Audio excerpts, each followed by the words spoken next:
Sambaran yang saya hormati Wakil Kurikulum SMP Negeri 2 Sambaran, yang saya hormati Bapak Ibu guru beserta staf tata usaha SMP Negeri 2 Sambaran.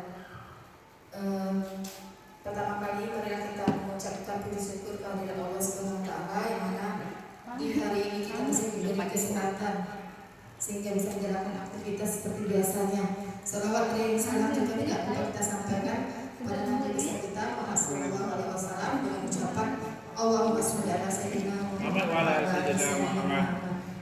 Baiklah Bapak Ibu, di sini saya akan mencoba mempresentasikan hasil aksi nyata budaya positif, itu kegiatan calon guru penggerak angkatan 8 Kabupaten Kepulauan Meranti, yang mana di sini fasilitator saya yaitu Bapak Muhammad Reza Ramadan dan pengajar praktiknya Pak Rizdianto SPDSD.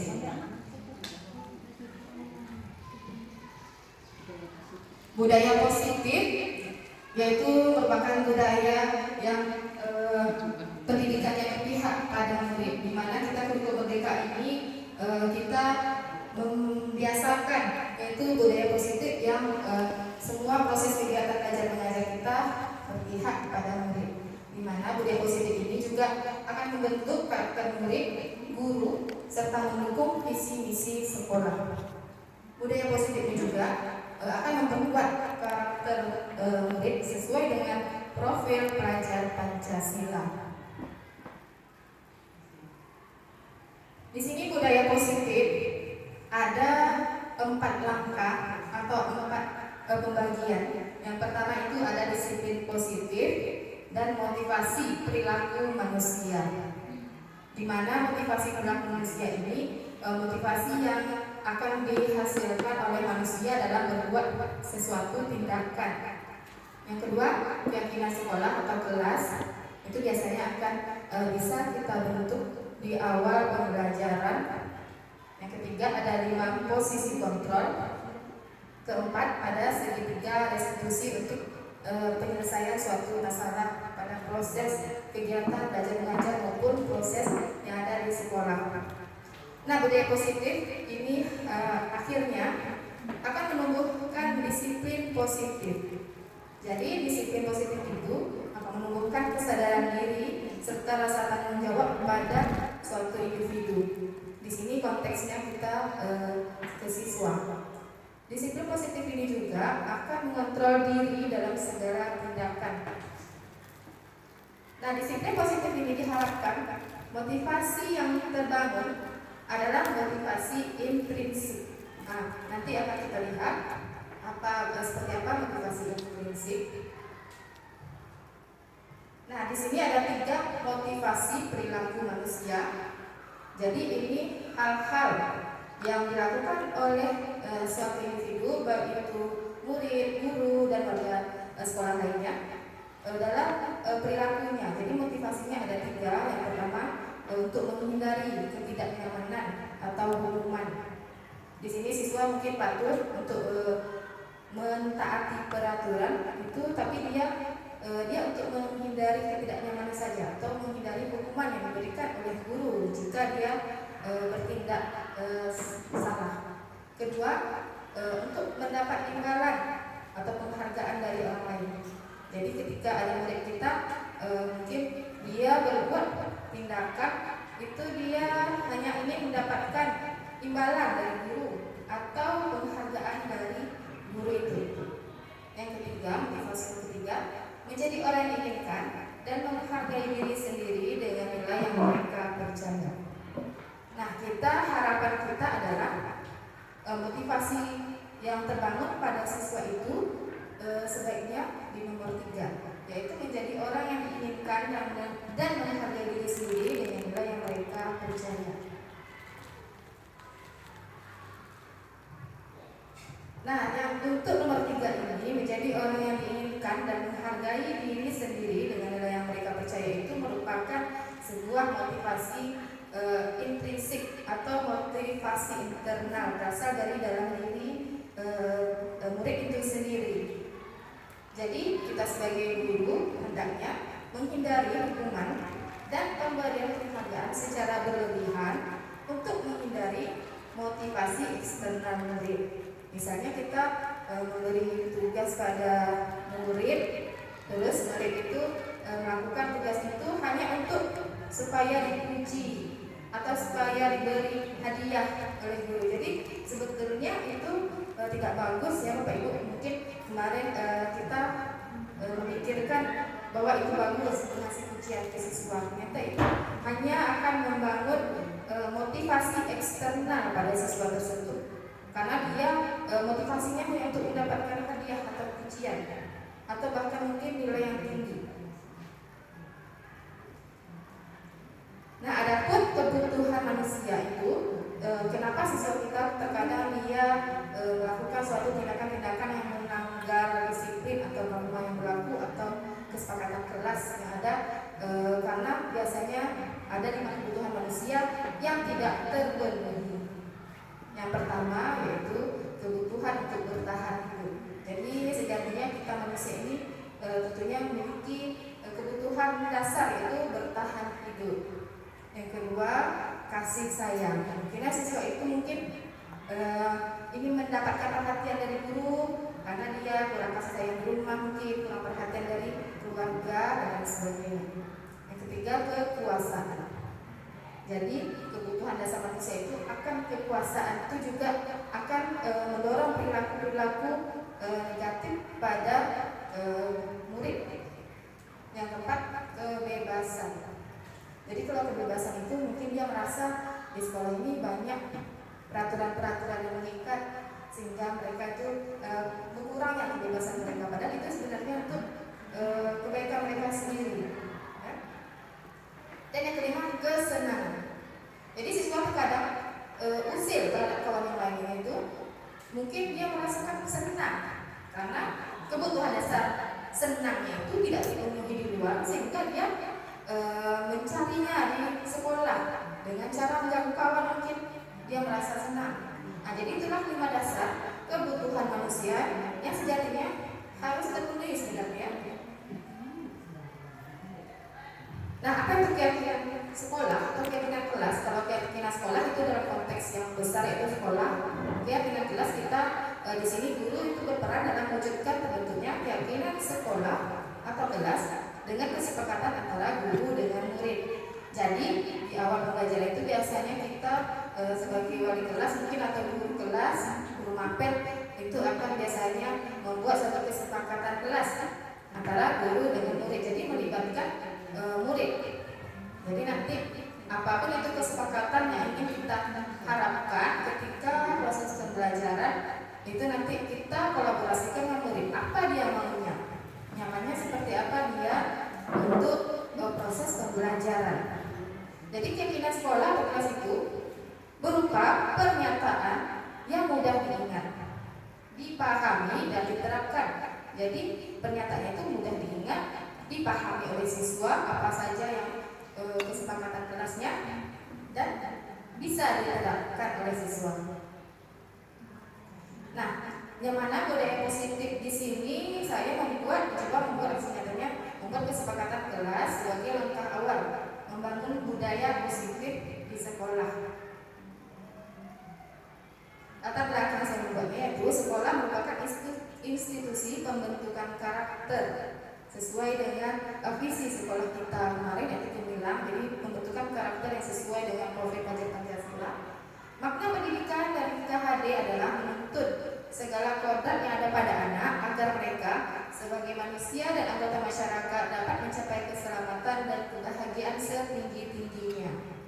Untuk mewujudkan hal tersebut, penting sekali penerapan budaya positif sekolah dalam pembiasaan sehari-hari untuk penanaman budi pekerti siswa sebagai pembentukan karakter. Nah, salah satu langkah awal yang dapat dilakukan dalam membangun budaya positif yaitu membuat kesepakatan kelas. Kesepakatan kelas yang efektif dapat membantu dalam pembentukan budaya disiplin positif di kelas. Tujuan dari kesepakatan kelas itu yaitu membantu proses belajar mengajar sehingga lebih mudah dan tidak menekan murid, membangun hubungan positif dan lebih dekat antara guru dengan murid. Jadi kesepakatan tadi sudah dibuat antara murid dengan guru, jadi murid juga akan lebih bertanggung jawab untuk menerapkannya dalam kegiatan pembelajaran sehari-hari. Yang kedua, membiasakan murid menerapkan budaya positif sehingga menjadi karakter positif dan memiliki budi pekerti. Nah, ini bersama siswa saya telah membuat kesepakatan kelas di kelas 71. Kebetulan saya mengajar 3 kelas, 71, 72 dan 81 juga masing-masing sudah dibuat kesepakatan kelas, dan di dalam kesepakatan kelas memang ada yang berbeda, ada perbedaannya karena itu kan tergantung kelas masing-masing, kesepakatannya masing-masing. Jadi di sini yang langkah pertamanya saya berkoordinasi dengan siswa, kamu maunya apa? Ya, maunya apa? Kelasnya seperti apa yang kamu inginkan? Kalau kita belajar supaya kita belajarnya tenang, aman, dan tentram. Jadi hasil kesepakatan kelas 71 yang telah kami buat, yang pertama itu menjaga kebersihan, keamanan dan kenyamanan kelas. Yang kedua, menjaga ketenangan kelas, tidak berisik, menjaga etika, sikap, ucapan, mengerjakan tugas tepat waktu dan bertanggung jawab.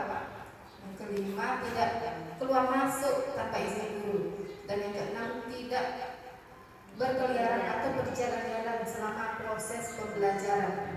Jadi dengan kesepakatan kelas ini kami bersama para guru dan siswa telah menyepakati bersama. Nanti jika ada yang melanggar, biasanya saya akan memanggilnya dan akan menanyakan lagi keyakinan kelas yang telah mereka langgar.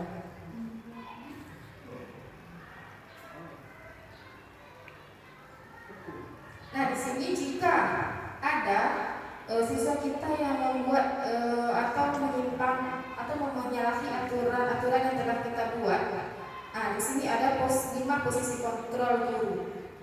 Nah, di sini kita mungkin sebagai guru kita setelah secara tidak langsung kemungkinan kita pasti ya pernah melaksanakan kelima ini, mungkin salah satunya saja atau keduanya atau ketiganya dan selanjutnya, yaitu yang pertama itu ada penghukum.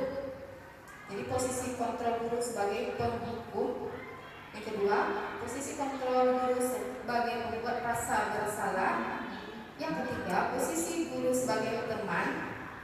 Yang keempat, posisi guru sebagai pemantau. Dan yang kelima, posisi guru sebagai manajer.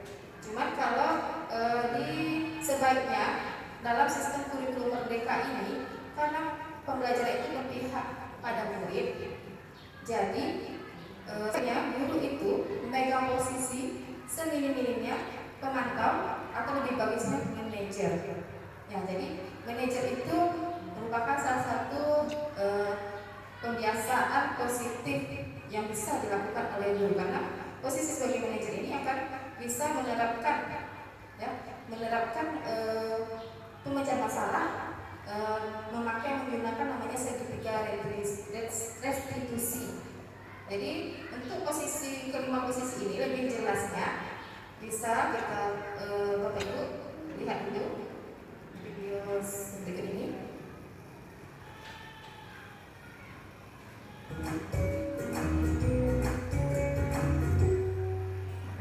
Salam bahagia Ibu dan Bapak guru hebat. Dalam penerapan disiplin positif restitusi, salah satu program yang dikembangkan adalah 5 posisi kontrol. 5 posisi kontrol dalam restitusi adalah proses perjalanan seorang pendidik agar dapat mengenali dirinya. Pada video kali ini, kita akan membahas tentang 5 posisi kontrol yang dikembangkan oleh Diane Dawson dan contoh penerapannya.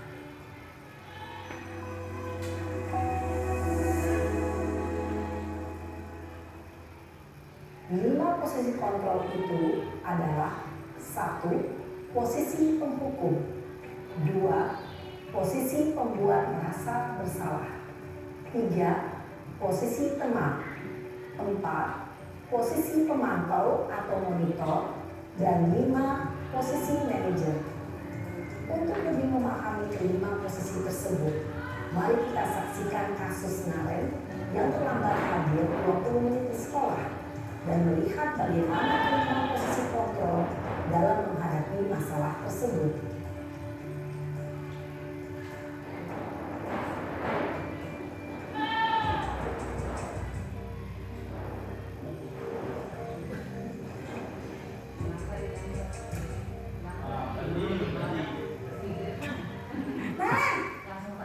Sini kamu. Selamat pagi Bu.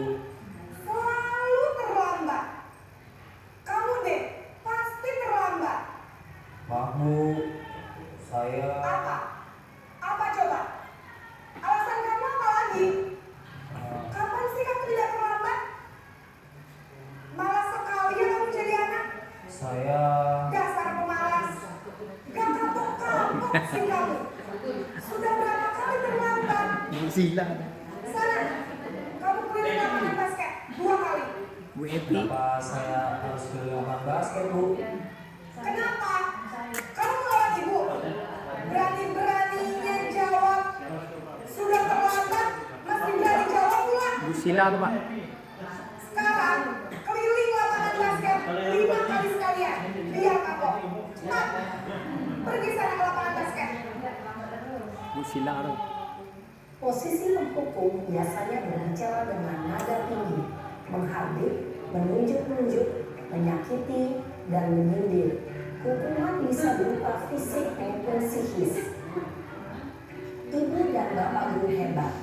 Dampak yang terjadi pada murid ketika guru berada pada posisi penghukum adalah murid cenderung akan memberontak, bahkan menyimpan dendam.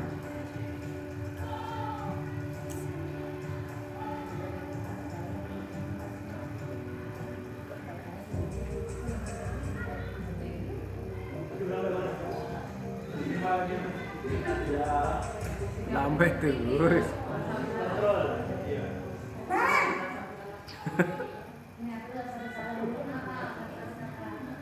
Selamat pagi Bu.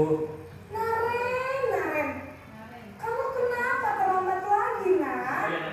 Ya Tuhan, Naren. Kamu senang ya bikin ibu susah ya?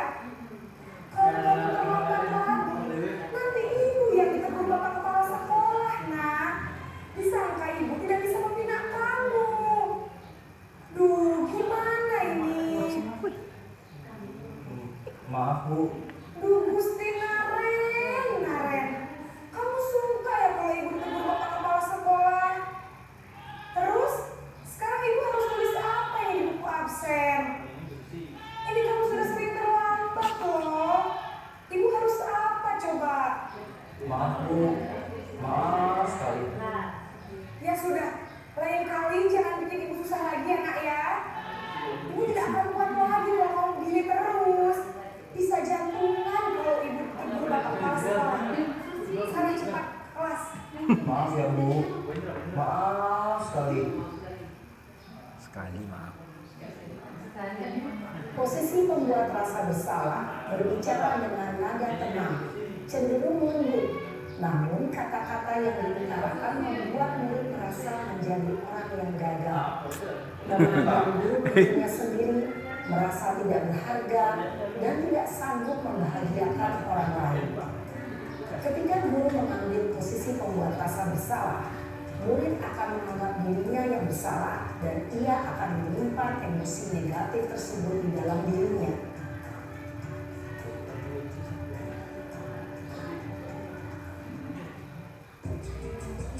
Selamat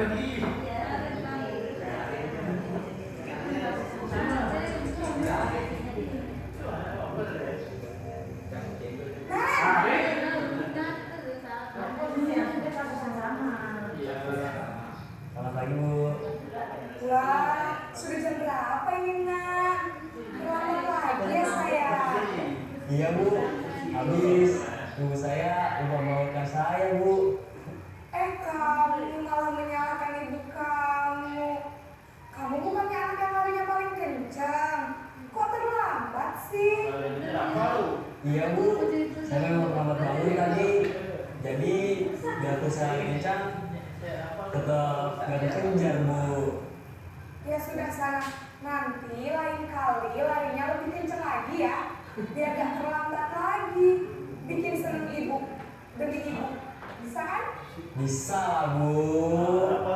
Ya sudah sana masuk kelas. Ibu beresin urusan absen kamu. Kamu ini ada-ada saja. Dalam posisi teman, guru berbicara dengan nada suara ramah. akrab, cenderung bersenda di pulau untuk menjaga suasana tetap santai.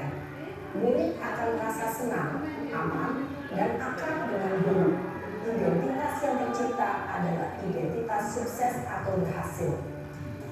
Namun, perlu diingat, karena ini masih dorongan eksternal, maka ada faktor ketergantungan dari murid kepada orang tertentu.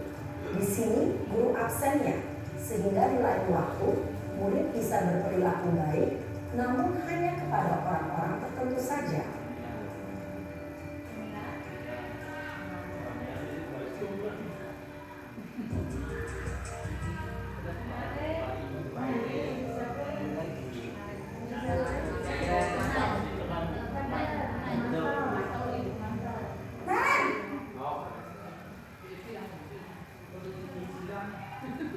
Selamat pagi Bu. Naren, apa peraturan sekolah kita tentang jam berapa kita harus masuk sekolah, Nak? Kita harus di sekolah jam 7 Bu. Iya betul, sekarang sudah jam 7.20. Naren sudah tahu konsekuensinya jika terlambat hadir. Paham Bu, saya harus tinggal kelas pas jam istirahat selama 20 menit. Iya benar, konsekuensinya demikian. Jadi nanti jam 9.30 pas istirahat, kamu harus tinggal di kelas, kerjakan tugas tambahan untuk ketertinggalan kamu, ya? Baik Bu. Posisi pemantau mengandalkan perhitungan atau data untuk mengontrol murid. Guru mengarahkan murid berdasarkan peraturan dan konsekuensi. Seorang pemantau menunjukkan bahasa tubuh dan ekspresi wajah yang datar dan cenderung formal.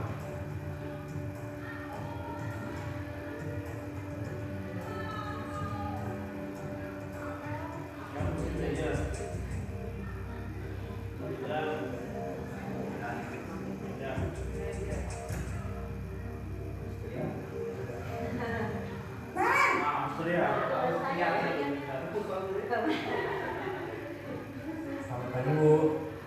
Selamat pagi, Naren. Maaf Bu, saya terlambat. Iya, sekolah masuknya jam 7, sekarang sudah jam 7.20.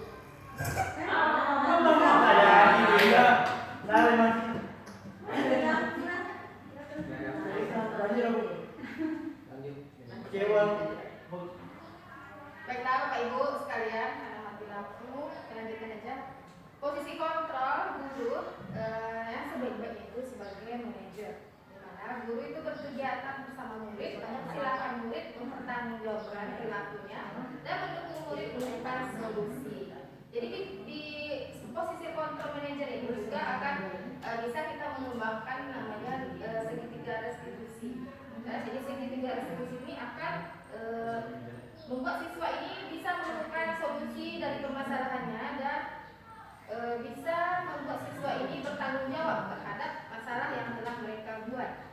Jadi apa itu restitusi? Restitusi adalah proses menciptakan kondisi bagi murid untuk memperbaiki kesalahan mereka sehingga mereka bisa kembali pada kelompok mereka dengan karakter yang lebih kuat. Di sini identitasnya sudah berhasil diciptakan oleh proses segitiga restitusi itu. Langkah segitiga restitusi yang pertama yaitu menstabilkan identitas, yang kedua validasi tindakan yang salah, yang ketiga menanyakan keyakinan. Pada kasus Naren tadi, guru sudah berusaha menstabilkan identitas Naren. Kenapa dia tidak terlambat ke sekolah? Kenapa dia terlambat ke sekolah? Terus memvalidasi bahwa setiap orang itu pernah melakukan kesalahan, tapi tentu ada suatu konsekuensi yang akan mereka lanjutkan lagi atas kesalahan mereka itu.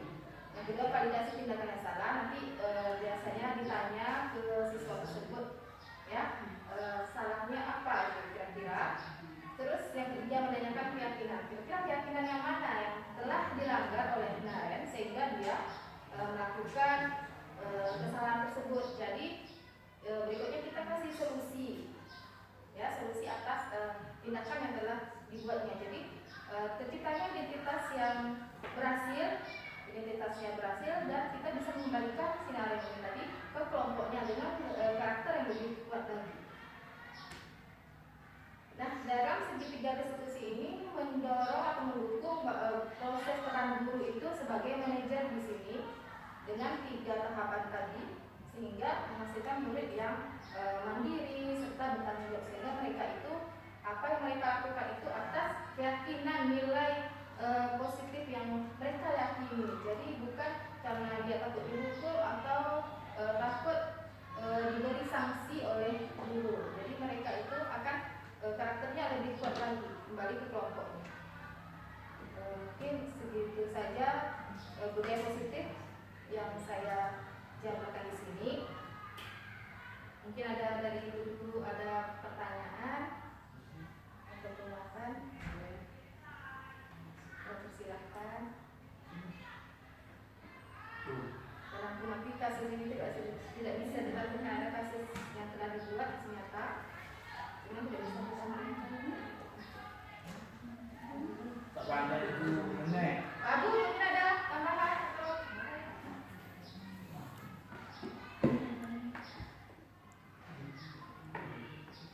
Contoh kamu tak nampak contoh?